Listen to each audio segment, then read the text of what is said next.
Alright, horn salute, protection from that devil. Thank you, OUTLAW Online Snake Church. This is just a little Bible study. Don't usually do this much. Either way, we'll start with Daniel 8:14. And I keep talking about this. Unto 2,300 days, then shall the sanctuary be cleansed. Okay, I'm going to lead up to it, but that was in 1844.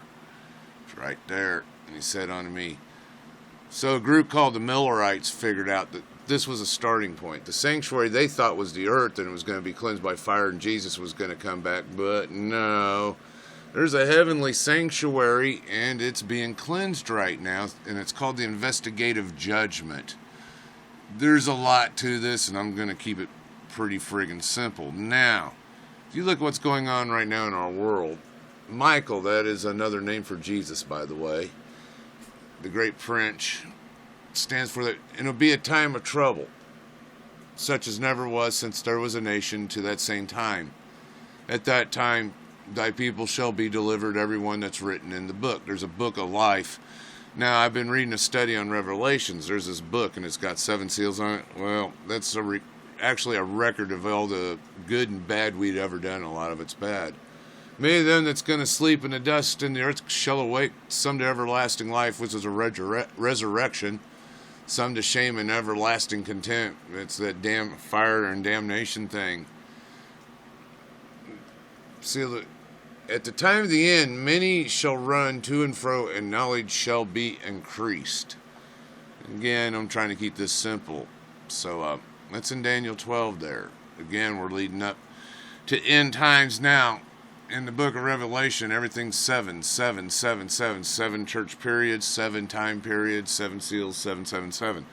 So, if we're the church of Laodiceans and we're then the last church period, the 7th period, that would explain the time of the end prophecies a little bit. Now, for those that don't believe in God, remember a town called Sodom and Gomorrah? Check this shit out. One can see this amazing Sphinx still standing today.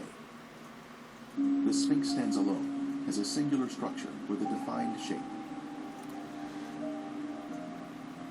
This particular Sphinx has an obvious demarcation between its base and the soil below it, another sign of a man-made structure placed on top of the soil. One can also find loose or powdery ash that is quite thick and has been deposited next to the formations. In the formations themselves, some material can be gently raked off the surface with the slightest touch. Looking down the city streets, one can notice man-made shapes which are not found in nature. These are the ruins of Sodom and Gomorrah. You can see the remains of walls that extended outward at 90-degree angles. And if you look at a lot of natural things in nature, you can still once again, further evidence see man-made shapes in some of the rocks sometimes. As we pan across the city, we can see in the distance an arched doorway that exhibits a symmetrical shape, even to this day. The whole land is brimstone. Now, the mountain of begin God. worshiping a golden calf. They place it up on a stand and begin worshiping around it, and they set up an altar in front of it. When Moses comes down from Mount Sinai, the mountain God came on, that black mark there. God burned that mountain with fire. Comes down from the mountain.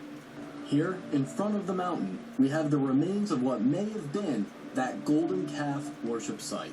Now behind me, in this fenced-in archaeological site that the Saudis are protecting, you see both a stand with many petroglyphs of cows and people worshiping cows, as well as a structure that is slightly lifted that may be the altar in front of the golden calf stand. There's a sign in Arabic and English warning intruders against going into the area.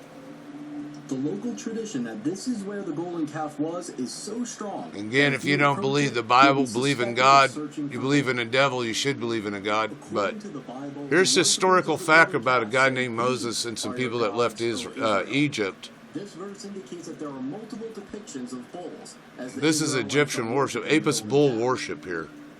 On the top of the stand where the golden calf would have been placed, there is a circular indent where the rock has been worn down. It's speculated that this is where Moses grounded the golden calf into powder. It's 12 wells and 70 palms. Along the way to Jebel Makla, there's a split rock. The split rock that Moses got the water out of, that's the mountain of God there that got burnt with fire. With a large plain in front of it where millions of Israelites could have camped. You can see an altar of uncut stone at the foot of the mountain, where there's evidence of burnt sacrifices, right where it should be. There's evidence of bull worship, and you can see exactly how Moses would have seen the golden calf worship going on as he came down from the mountain. There's a brook that comes down from the mountain just like the Exodus story says. You can see right where the cave of Elijah might have been. All of these little details have to fit, and they fit.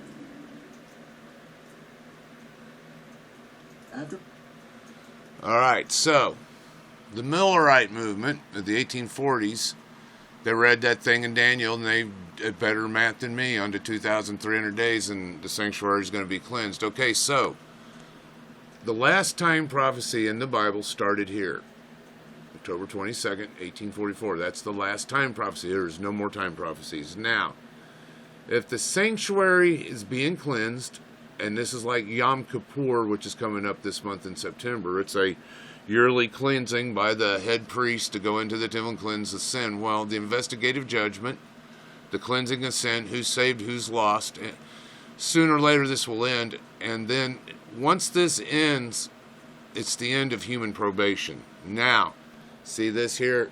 We're not that far away from 2044. Yeah, I'm surprised nobody else has picked up on this. In fact, the literature I've been seeing from the historic side of the church, not the general conference, nobody's picking up on this.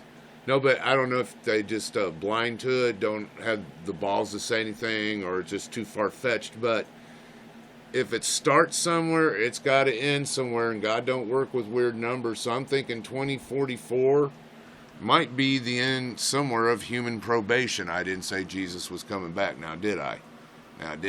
Here's some other things, what they called from the Great Disappointment. You can find this on Wikipedia. William Miller, it was his movement. Now, I didn't say it was the end of the world. I didn't say Jesus was coming back or any of that. I just, the end of human probation's got to be somewhere, okay? And here's some, their ideas and thoughts back in the 1800s.